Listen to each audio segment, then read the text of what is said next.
자, 안녕하세요. 삼국유사 의회편 의상정교. 의회편 거의 막바지에 있는 그리고 원효의상 끝나고 나면 큰 스님은 진표율사밖에 안 남는데, 진표율사는 지난번에 법주사서 했었기 때문에 그 부분을 생략할 거예요. 진표와 관련돼서 3개의 편이 있어요. 삼국유사에 3편이나 기록이 돼 있고, 거기에 이제 뭐 심지, 영심 심지 이래 가지고 심지개조, 영심 스님 이야기 까지 해서 어떻게 보면 진표율사가 개창하고 영심이 자리를 잡은 거죠.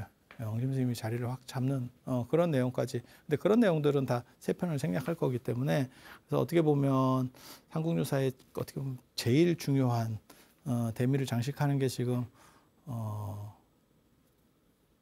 의상이라고 생각하시면 돼요. 그리고 저 정도 인물이 별로 없죠. 지금 한국 불교 전체를 통틀어도. 그래서 그 이야기, 중국에 이제 의상대사가 유학을 갔을 때 지난 시간에 말씀드린 것처럼 원래 목적으로 한 선생님은 누구였었느냐? 현장 스님이었다. 하지만 가보니까 무언가 사건이 벌어졌고, 그거는 뭐 뺀찌를 맞았던지 기분이 나빴던지 뭐 이렇게 해서, 근데 엉간히 기분 나빴으면 있었을 거예요. 왜? 온 게 너무 힘들거든. 그런데 그걸 방향을 바꿀 정도로, 그러니까 장안 시내에 안 있고 자은사나 이런 것처럼 장안 시내에 있는 쪽에 안 있고, 종남산이라고 하는 거는 장안 바깥쪽입니다. 우리가 남산이 서울 안에 있다고 생각하시면 안 돼. 서울 중앙이 남산이에요, 이렇게 생각하시면 안 돼. 그거는 서울이 커져서 그런 거고, 원래는 사대문 안이 서울이니까 남산은 서울 바깥쪽에 있는 거예요. 아니 그렇게 생각하시면 돼. 예. 그래서 서울 남쪽에 있으니까 남산.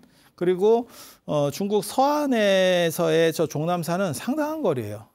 저도 몇 킬로인지 정확하게 모르겠는데 차 타고 가면 상당히 가거든. 예, 차로도 상당히 가니까. 그래서 저쪽까지 갈 때 그 코를 빼고 가는 의상에 굉장히 만감이 교차했을 거야. 교차했을 거야. 그리고도 종남산에서 조금 잘 나가는 절이 아니고 또 하필 지상사까지. 그러니까는 종남산에서도 입구 쪽에 뭐 화엄사라든지 뭐 이런 절들이 있는 거, 초당사라든지 이런 쪽과 또 달리 산꼭대기로 쫙 올라가요. 지금도 지상사에 가려고 하면 버스로 갈 수 있는 게 아니고 봉고 같은 걸로 갈아탑니다. 그거 이제 빵차라고 그러는데, 약간 빵같이 생겼다 그래서 빵차라고 그러는데, 그걸 갈아타고 이렇게 올라가야 되거든요. 한참 또 올라가요. 한 30분 정도 올라가요. 꼬불꼬불 막 길로. 이런 거를 다른 말로 뭐라고 하죠? 오지.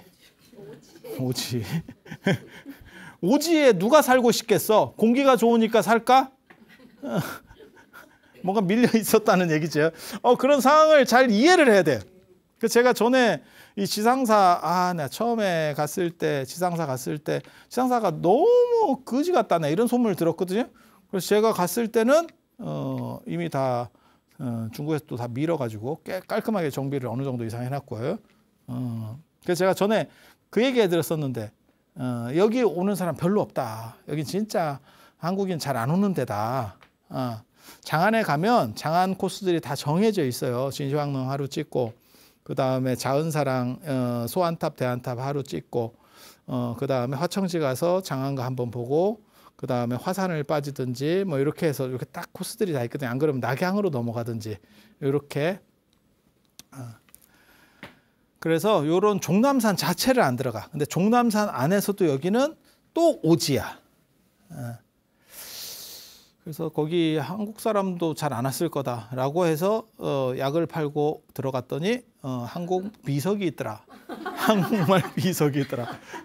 그게 숙명여대 정병선 선생이 와가지고 세워놓고 간, 내가 거기 자기가 했다고 써 있어. 그래서 내가 제주도 오탁했다. 당신이 의상 가지고 박사 논문을 쓰니까 그 어른이 지금 정년했어요. 그래서 뭐 그렇게. 그래서 저는 그 폐허 상태를 못 봤는데, 제가 예전에 화엄사 같은 데는 갔을 때는 거의 뭐 이런 상태였어요. 굉장히 이런 데서도 스님들이 사는구나 싶을 정도로 진짜 거지 같은 상황이었는데, 지금 화엄사에 가보면 멀쩡하죠. 번듯한, 나보다 나은데? 이런 생각이 들 정도로 깔끔해져.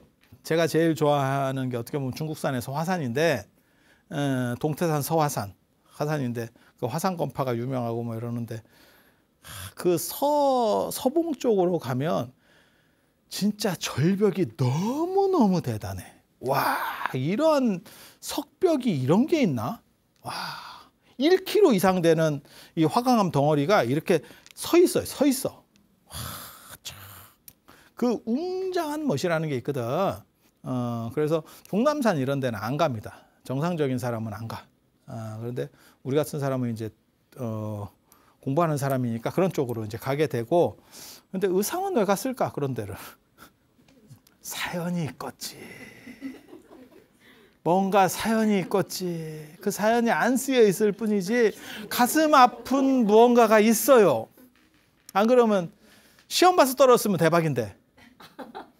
시험 봐서 떨어졌으면. 제가 그 얘기 하잖아요. 해초 스님도 대단한데 해초 스님이 나란다를 지날 때 해초의 왕호수축국전에 나란다 이야기가 하나도 안 나온다. 분명히 지나갔는데. 그래서 그게 아마 입방 시험에서 떨어진 게 아닌가. 떨어져서 가슴이 아픈 거지. 그래서 아예 그 부분을 기록하지 않아. 에라이 안 간 걸로. 이렇게. 근데 동선상 그 근처를 가야 돼.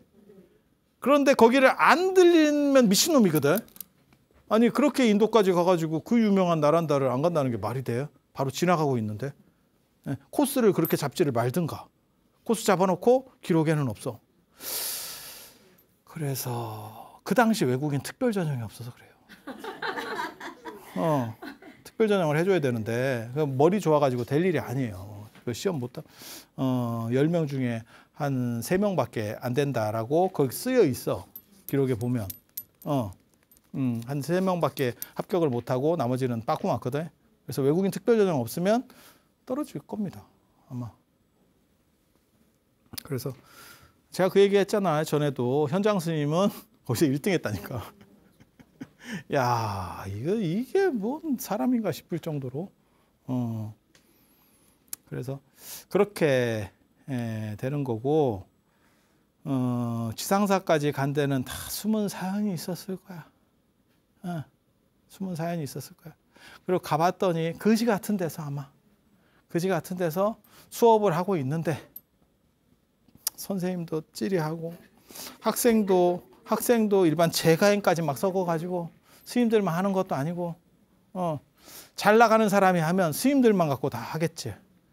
섞어가지고 에브리바디 뭐 사부대중을 다 섞어가지고 물론 뭐 굉장히 진취적인 분이어서 그랬을 수도 있지만 생업상 한 명이라도 더 수강생 받아야겠다라고 했을 것 같은 느낌이 왠지 듭니다. 지엄 스님이 전날 꿈을 꿨대.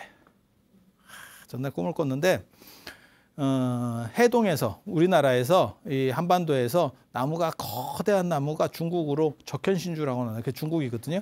중국으로 가지가 쫙 뻗더래.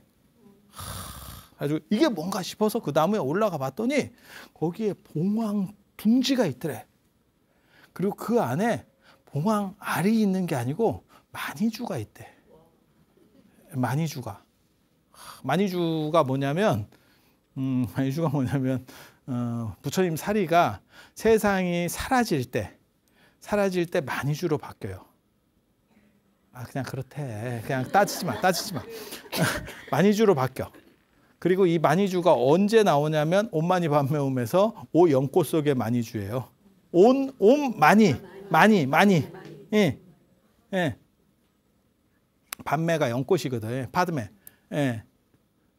옴하고 훔은 그냥 갖다 대빨이나 붙이는 거고. 그래서 그렇게 마니주가 보이더래. 그래서 대단한 사람이 신라로부터 일로 오는갑다. 라고 가지가 이렇게 뻗은 거니까. 그래서 청소를 하고 기다렸대. 그랬더니 당신이요? 이러면서 했다는 거예요. 지엄 스님 밑에서 같이 배웠고 의상 스님하고 법장 스님이 배웠고, 법장은 칙천무 때 출가하는 거기 때문에 이때는 재가인이었고, 이 부분을 이해를 해야 돼요. 의상은 출가인이었어요. 그리고 돌아가시는 해에 법궤도를 완성해요. 여기서 전에도 제가 잠깐 그 말씀을 드렸었는데 의상이 원래는 책을 한 권을 썼는데 그 뭐 책을 진짜 썼는지 안 썼는지 잘 모르겠습니다. 책을 한 권을 썼는데 그거를 졸업 논문으로 제출하니까 지엄 스님이 진실한 것은 불에 타지 않는다더라 라고 해서 아궁이에다가 던져서 불에 태웠다. 그렇게 해서 의상이 짜증이 나서 불을 쑤셔 보니까 거기에 종이들이 뭉쳐서 안 탄 글자들이 있었고 그게 210자 글자가 됐고 그것들을 낱말로 이렇게 가로 세로로 맞추고 어쩌고저쩌고 하다 보니까 그게 법궤도가 됐다더라 라고 하는, 그래서 저거는 화엄경의 가장 정수, 불에 타지 않는 어떠한 진리, 불을 넘어서는 어떠한 완전성이다라고 하는 그런 썰이 있습니다. 그냥 이야기 같아요. 종이는 불에 들어가면 탑니다. 종이는 불에 들어가면 탑니다. 그런데 얘기하려고 하는 의도는 정확하지. 의상은 글을 많이 안 썼다가 아니고 글을 많이 썼다도 한번 얘기가 있는 거고, 그 다음에 이게 화엄경의 정수다 라고 하는 내용, 그리고 그 정수를 누가 하는 거냐? 의상이다 라고 하는 내용은 뭐 정확하게 인지할 수 있는 거고, 그렇게 해서 이 법궤도를 완성해서 지엄 스님이 돌아가시는 마지막 해니까 그때 그걸 이제 인가를 받는 거지. 67세까지 살았으면 대단한 거예요. 67세면 지금 67세 아닙니다. 지금으로 하면 한 90세 정도 생각하셔야 될 거예요. 그래서 인가를 받았고, 법장 스님은 당연히 출가도 안 했는데 뭔 인가를 받았겠어요. 그렇게 해서 끝났고, 근데 법장 스님은 재주가 좋으니까 제가인일 때도 너는 글을 잘한다 라고 해서 글을 가지고 있다 라고 이야기를 들었다는 거예요. 그래서 나중에 법장 스님이, 의상 스님이 귀국하고 나서 이제 한 20년 뒤에, 저때 이제 지엄 스님 돌아가시고 나서 한 20년 뒤쯤에, 그러니까 한 690년 무렵에 편지를 보내요. 그게 서경, 지금 서안, 장안 숭복사의 법장이, 사문 법장이 이제 편지를 씁니다. 이렇게 해서 편지를 쓴다고. 그렇게 해서 당신이 저술한 것들을 책을 같이 보내면서 편지가 오는 거거든요. 그 편지에 뭐라고 쓰였냐면, 우리가 예전에 성근이 있어서 화엄대경에서 같이 목욕할 수 있었다. 화엄경 회상에서 같이 공부를 할 수 있었다. 이런 참 중요한 인연이 있느냐. 그리고 우리 선생님께서 글을 많이 남긴 게 아니기 때문에 내가 그 글을 이렇게 부연을 해서 지금 책을 만들었다. 그러니까 의상대사가 좀 이렇게 좀 봐줬으면 좋겠다. 그리고 굉장히 극진한 표현이 나와요. 불법으로 오래 머물게 할 사람은 오직 선생뿐입니다. 스님뿐입니다. 딱 이렇게. 저때 법장 스님은 중국 불교의 1인자입니다. 중국 불교의 1인자입니다. 근데 저런 표현을 쓴다고. 그리고 의상도 뭐라고 얘기하냐면, 법장 스님이 스스로는 뭐라고 했냐면, 노력해도 이룬 게 없다. 나는. 이건 겸사. 법장만한 사람이 없어요. 머리로는 현장 스님이 머리가 제일 좋고, 근데 현장 스님은 철학자라기보다는 번역이나 이런 쪽에 시간을 다 보내가지고 사람이 배렸어. 왜 우리 내 아는 선생님이 그 얘기 하던데, 추사가 글씨에 미치지 않았으면 철학적으로 이렇게 공부 쪽으로 상당히 많이 발전했을 사람인데, 애석하게도 글에 너무 시간을 투자하는 바람에 사람이 배렸다. 추사체는 완성했을 수 있을지 모르지만 추사가 머리가 굉장히 좋은 사람입니다. 그쪽 역량들은 이게 어쩔 수가 없잖아. 사람이 다 할 수가 없잖아. 그래서 그런 얘기를 하는데, 현장 스님도 마찬가지예요. 머리도 좋고 다 대단한 능력자인데 번역하는데, 왜 그 시절에는 번역 시절이거든. 우리도 마찬가지지. 탄원호 스님이 머리가 참 좋으신 어른인데, 하남 스님 제자들 중에서 머리 좋은 사람이 굉장히 많았는데 탄원 스님만 다 밀렸다고. 그 정도로 이 양반이 머리가 좋았는데, 이 어른이 큰 뭐 어떤 철학을 만들었느냐? 그게 안 돼요. 시간이 있었으면 가능했을 거라고 생각을 하는데 그게 불가능했었던 이유가 뭐냐면 갑자기 해방이 되면서 한글 전용이 된 거예요. 그리고 불교는 기본적으로 한문이고 그리고 정화를 하는 과정에서 대처승들을 밀어내 버리니까 비구승들이 출가를 해서 들어왔는데 이 사람들이 한문 지식이 안 돼요. 그러니까 한문을 볼 수가 없어. 그래서 당신이 원을 세워서 이걸 다 번역을 하겠다. 스님들 교육 교재를 전부 번역하겠다라고 해서 평생 그 일을 한 거예요. 이게 시간이 오래 걸리지. 그러니까 뭔가 이렇게 철학 체계를 만들어낼 만한 생각이 있어도 저술할 시간이 없는 거죠. 그래서 현장 스님도 비슷하다고 보면 돼요. 현장 스님도 그 당시 불교가 와 이렇게 일어나면서 딱 체계를 갖춰야 될 시기니까 번역하는 쪽에 오히려 시간을 썼고 현장은 그 다음 세대 사람이니까 철학적으로 발전한다고요. 그리고 번역에 현장도 참여를 했었어요. 예전에 화엄경 번역할 때 실천한다 화엄경 번역할 때 참석을 했었는데 안 갔다 온 사람 입장에서는 이거 참석하기가 쉽지가 않아요. 대장짓 못한다니까. 뭔 얘기인지 알아요? 인도말을 번역해야 되는데 내가 인도 안 갔다 온 사람인데 머리가 좋아서 독학으로 어느 정도 이상 내가 이거를 알아. 갔다 온 사람이 있으면요. 말을 못합니다. 그 사람이 그거 아니에요? 예. 그거 아니에요? 예. 이거 기분 더럽거든.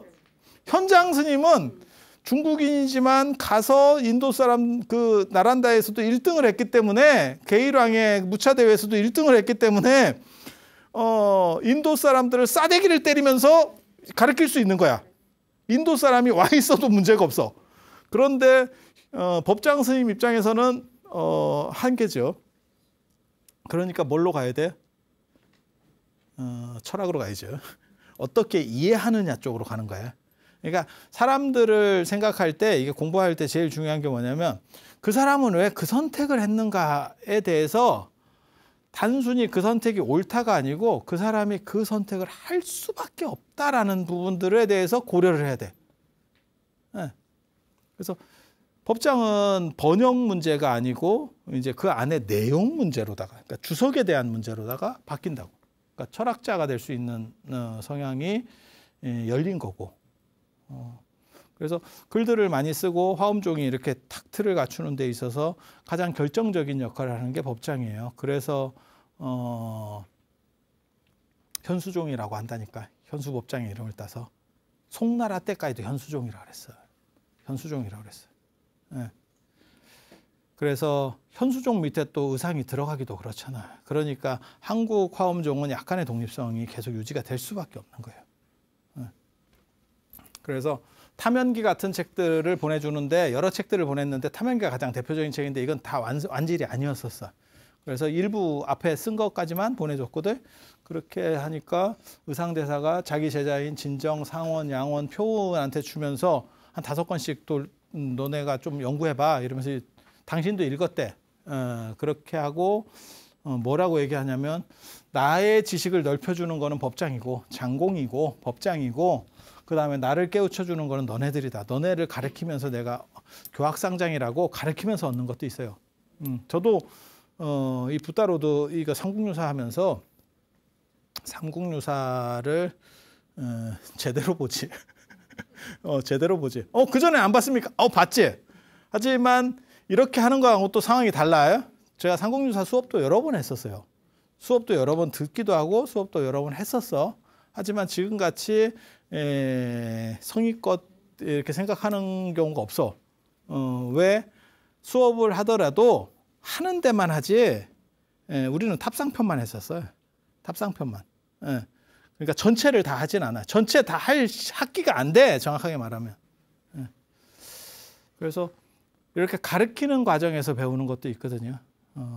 그렇게 해서 서로 이렇게 존경을 표하는데 법장이 의상에 대한 존경이 훨씬 큽니다. 그 이유는 법장은 스승한테 인가를 못 받았기 때문에 인가를 받은 의상의 권위가 필요해요. 그리고 저걸 전해줬었던 인간 택배가 승전법사라고 하는 사람입니다. 다음에 승전 총루편에 나오는 사람이에요. 의회편, 의상 전교 다음에 승전 총루가 나오거든요. 승전법사 얘기가 나와. 그래서 그렇게 그리고 이 편지가 이제 나중에 이제 의상이 고려 때 원교국사, 원교국사라고, 원교가 일승 원교, 화엄경이에요. 그러니까 화엄의 최고 국사라는 칭호를 받게 되는 거고, 원효는 화쟁국사, 원효는 화쟁국사. 그리고 이렇게 추종을 받게 되는데, 이 편지가, 이 법장이 쓴 편지가 남았다는 거죠. 중국에 있다는 거죠. 그게 원나라 때 발견이 되고, 길이가 어떠냐면 66cm, 가로 66cm, 세로 33cm, 그 다음에 글자가 319자예요. 실물이 있습니다. 지금 실물이 있어요.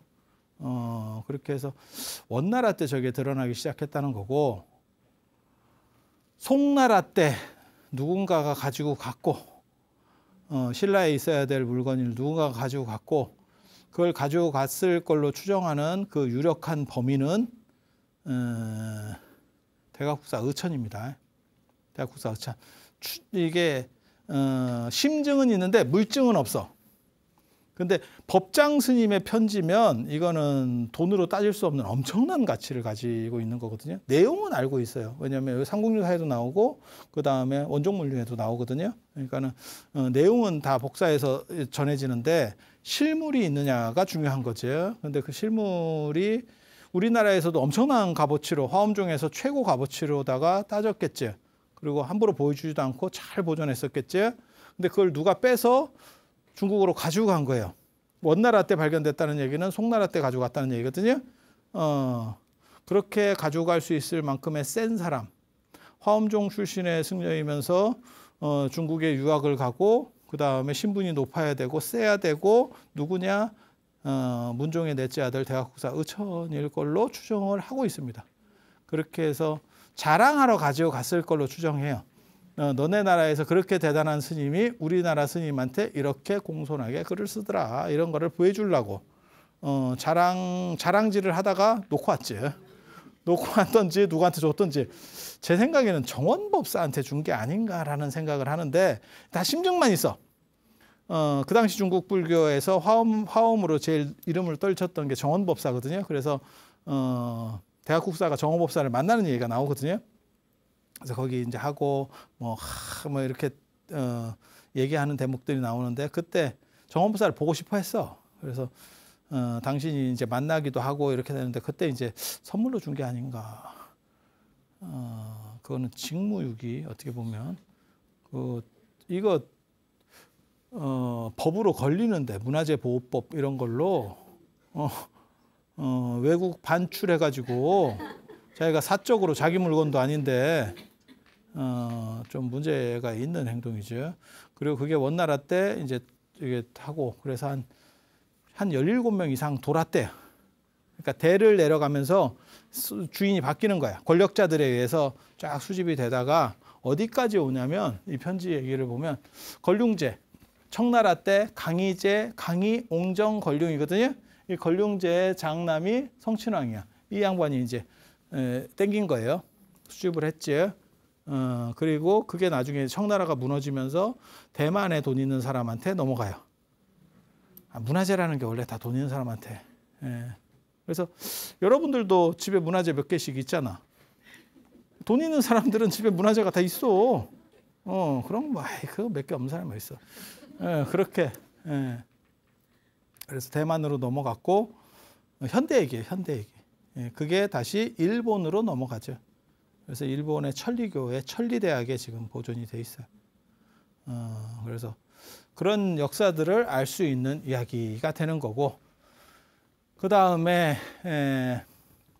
법궤도를 완성해서 인가를 받고, 그러니까 법장은 왜 의상에게 공손하게 해야 되느냐? 당신의 권위를 받기 위해서는 내가 만든 거야. 사실은 법장이 만들었어, 화엄종을. 그래서 현수종이거든.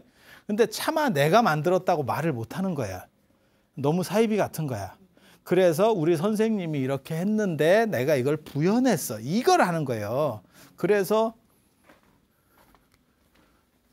두순, 화엄종에 보면 두순이 뭐 문수보살의 화신이다 어쩐다 하는데, 이건 별로 대단한 인물 같진 않고, 그 다음에 지엄도 뭐 그렇게까지 이제 올려지는 인물이에요. 지엄, 그 다음에 법장, 진관, 종밀이거든. 이 세 분은 다 대단한 분이에요. 다 대단한 분이에요. 그리고 이 법장 스님 밑에 또 대단한 사람이 한 명 더 있죠. 이건 손재자고 제자가 한 명 있는데 정법사 회원이라고. 이게 천재적인 사람이에요. 천재적인 사람인데 너무 천재였기 때문에 법장 스님의 설을 비틀려고 했죠. 나를 밟고 가라 이랬더니 그럼 제가 밟겠습니다 했다가 요걸 태바가지로 먹고 이제 현수종인데 현수를 밟으면 어떡하냐. 이제 그 논점에 휩싸이면서 제거당하고 계보에서 제거당하고 진관. 저 진관은 오대산에 살았어요. 그래서 청량진관. 중국 산서성 오대산에 살아가지고 오대산 현통사 살았거든. 거기가 예전에 화엄사입니다. 화엄사. 그래서 요 법장이 권위를 가지기 위해서는 지엄이 필요했고 지엄의 권위가 바로 넘어올 수가 없는 상황이다 보니까 여기에 의상이 필요한 거예요. 그래서 법장은 의상 스님한테 잘하게 되는 거예요. 그래서 그런 공손한 편지들이 남게 되는 거고 아무튼 스승님이 돌아가시고 거기서 눌러 앉았으면 화엄종의 3조가 됐을 수도 있겠다라는 생각도 있지만 화엄종의 실체가 그 당시에 없다니까. 이 생각을 해야 돼. 그냥 학고방. 어찌리 하고 있을 때 김인문한테 가죠. 김인문한테. 김인문. 태종 무열왕의 둘째 아들입니다. 첫 번째 아들은 문무왕 범민. 김춘추 둘째 아들이에요. 그래서 김인문이 그때 감옥에 있었고 같은 진골이니까 이제 뭐 사촌, 뭐 육촌 뭐 이런 관계들이었을 거예요. 그래서 가서 사식 넣어주러 갔더니 왜 김인문이 감옥에 잡혀 있었냐면 김인문이 사신으로 와 있는데 당나라 사신으로 와 있는데 신라가 뒤통수를 까가지고 당을 선제 공격했죠. 당에게 선빵을 날리는 우리 역사에서 어떻게 보면 가장 대단한 사건이에요. 이게 미치지 않았나 싶은 기계가 느껴지는 신라인의 기계가 느껴지는 저는 역사에 어떻게 보면 한 장면을 꼽으면 야 이거는 진짜 대단하다라고 생각하는 게 그 당 나당 전쟁에서 신라가 선제 공격하는 거. 고구려도 중국을 선제 공격했었습니다. 그 굉장히 재밌어. 선제 공격이라고 하는 거는 해볼만 하다라고 생각하는 거예요. 우리가 지금 생각할 때는 야 당나라하고 어떻게 이게 되지? 아니야. 한번 해볼만 하다라고 생각하는 거예요. 그렇게 선제 공격을 해갖고 뒤통수를 깠는데 당은 생각지도 못하고 있었대. 너무 이렇게 쩌리로 보고 있어서 시키면 시키는 대로 하지 이랬는데 갑자기 뒤통수를. 그래서 제가 전에 얘기했잖아. 소정방의 무덤이 중국 당연히 낙양 쪽에 그쪽에서 발견이 돼야 될 것 같은데 안 나오는 게 아마 김유신에 의해서 신라에서 죽었을 거다. 이 추정이 지금 얘기들이 계속 되고 있는데 그렇게 기습적인 어떻게 보면 공격으로 나당 전쟁이 시작된 거예요. 그러니까 나당 전쟁이 시작된 김인문도 몰랐어. 저걸 도대체 누가 주도했는지 잘 모르겠어. 왜냐하면 김인문 입장에서는 알았으면 저건 절대 막아야 돼. 잘못하면 자기 죽는다. 사신이고 내가 지금 왕 동생이고 막 이러는데 야 이게 무슨 개 같은 경우야. 좀 약한 놈 왔을 때 시작해야지. 그렇게 해서 깜빵에 가 있는다니까. 그래서 의상대사가 사식 넣어주러 갔더니 당나라에서 지금 해로로 50만 대군을 동원해서 서해로 지금 신라를 치려고 한다. 그 얘기를 하는 거고 그걸 결국 막아내는 거는 명랑의 조카인 자장 스님의 조카인 명랑 스님이 문두루 비법으로 사천왕사에서 막아내는 거고 그 얘기 전에 했었어. 그리고 그 얘기를 전달해 주기 위해서 그러니까 이게 종교인이 약간 첩자성이 있다니까. 그래서 내가 첩자로 몰리면 뒤지게 맞는다라고 얘기했잖아. 이 정보를 빼서 종교인을 검사를 잘 안 해요. 그래서 첩자들이 많다고 이게 예전 시절에. 그래서 일제강점기 때도 불교 승려들이 뭐 이동인 뭐 이런 사람들 얘기 나오는 거 보면 다 그게 왔다 갔다 하면서 그런 거 행동을 한다고. 왜? 일본 사람들도 불교를 믿기 때문에 승려들에 대해서 약간 방심한다고. 그러면 그 짓 한다고. 이해가 되시죠? 걸리면 뒤지게 맞아, 진짜. 뒤지게 맞아. 그렇게 해서 그 정보를 빼서 서해를 통해서 빨리 신라에다가 방비하게 얘기를 해주기 위해서 그걸 전달해 주러 가잖아. 그때 아마 영파 쪽에서 출발했을 거고, 그때 이제 보타락가산, 지금 관세음 도량이 있는 중국의 절강성 보타락가산의 그런 신앙들을 봤을 거다라고. 그리고 이제 계속 아유 급격하게 돌아와야 되는데 무슨 사신 배 타고 이거 안 된다고. 그래서 뭐 상선 같은 거 이렇게 미랑 비슷하게 해서 왔을 거예요. 돈 주고. 그 상황에서 얼마나 불안하겠어. 조그만 배에 이제 타야 되는데. 그러니까 관세음 신앙이 무리 들게 되는 거고, 당신이 굉장히 생각이 그쪽에 경도되는 거고. 그리고 우리나라로 와서 이제 그거를 얘기를 해주는 거죠. 그때 그 소문을 의상이 출발하고 난 뒤에 들은 사람이 선묘잖아. 저 유지인 딸. 유지인 딸이 의상대사의 후원자였는데, 후원자이자 덕후지. 그런데 말도 없이 팬클럽 회장한테 말도 없이 귀국을 해버리니까 바다에 가서 네가 이럴 수 있느냐 이러면서 심청이가 돼서 자살을 했는데 물에 빠지니까 용이 됐다. 이게 뭔 소리인지 나 정확히 모르겠는데 뭐 죽어서 뭐 다시 태어나는 것도 아니고 물에 떨어지자마자 어떻게 변신을 하지? 그래서 이제 무슨 덕후짓을 그만두지 않고 끝까지 배신하지 않고 의상대사가 가는 그 바닷길을, 그러니까 그게 상선 같은 거 타고 오니까 이제 바닷길이 험난하겠죠. 사신이 가는 배하고는 다르잖아. 그러니까 그거를 잘 보호하고 용이 이렇게 잘 보호해서 신라까지 왔다더라. 그게 화엄 전기에 나오는 거예요. 일본에 고산사라는 절이 있고 거기 명예스님이라는 스님이 있는데 일본 사람. 그 사람이 일본 화엄종에서도 의상대사를 굉장히 대단하게 봐요. 그래서 의상대사 이야기를 내용도 적고 그림으로 그렸어. 그래서 그 배를 타고 그 용이 이렇게 호위하고 빠져 죽고 뭐 이런 대목들이 전부 이렇게 커트만 다 그림으로 그려져 있어. 화엄전기에. 굉장히 리얼해. 리얼해. 그래서 그렇게 돌아와서 이제 선묘는 용이야. 선묘는 용이 됐고 그렇게 해서 문무왕 범민한테 이제 얘기를 하니까 방법이 없는 거고, 그래서 비방을 찾은 게 그 당시 명랑 스님한테 문두루비법 이렇게 작법해가지고 손으로 이렇게 수인 맺어서 하는 작법을 해서 태풍을 일으켜서 50만을 침몰시키고 5만을 침몰시키고 추가로 오는 또 5만을 또 무너뜨리고 뭐 이렇게 했다는 스토리예요. 그럼 김인문은 어떻게 됐느냐? 김인문이 갇혀 있으니까 김인문 원찰이에요. 이 인용사가 어디 있냐면 경주의 반월성 옆에 그 월정교 옆쪽에 있어요. 인용사지라고 지금도 발굴이 좀 덜 끝났어. 그래서 완전 개방을 안 하는 바람에 사람들이 잘 못 들어가는데 저기에서 김인문이 잘 되라고 맨날 기도를 한 거야. 그런데 김인문이 기도빨이 받아요. 그래서 나당 전쟁이 벌어지는데 절묘하게 이게 타협이 되면서 김인문이 석방이 돼. 야, 진귀하지. 보통 그렇게 대국이 큰 나라가 그것도 삼국통일할 때 신라가 끌어들인 거야. 자꾸. 왜냐하면 고구려, 백제, 왜가 한 팀으로 일본까지 이렇게 한 팀으로 신라를 압박하니까 신라 입장에서는 당한테 계속 원조해달라고 해서 끌어들여 놓고 해결하니까 뒤통수를 닦아는, 야, 이 신라 대단합니다. 야, 이게 사람 새끼인가 싶지. 그때 당이 우리 속담에 그 얘기를 했을 거야. 머리 거둔 짐승은 거두는 게 아니다.